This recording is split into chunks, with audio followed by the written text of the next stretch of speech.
On classical Christology, the human soul of Jesus is distinct from the Logos, and therefore the human soul of Jesus continues to exist after his death. And so he does have a human nature. On my view, I would say that Christ retains his human nature after the death of the body because he was united with a human body and is therefore a human soul. All right. So what? Well, I guess it will we'll expand on that when we reach the discussion of Neo-Apollinarianism. But just Yeah. right now that you mention it, you would say that the adjective of human soul, or no, not human soul, but human person or human nature, Jesus would retain that even after his death because he had it.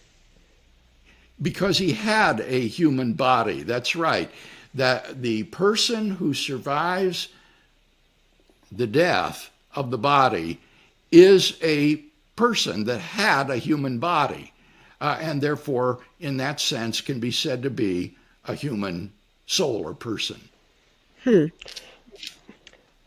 Well, that generated another question, and feel free to say no if you like. But what about, for example, about demons? If we would say that a demon possesses a human body, when they're exorcised or they just leave, let's say, would we say that a demon or that spiritual substance was human?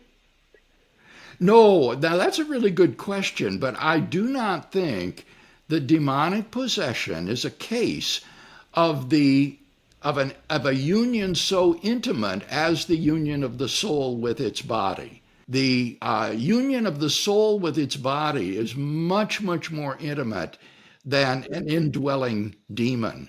That demon doesn't become a human person in virtue of his indwelling someone because he's not as intimately connected to that body as that person's soul is.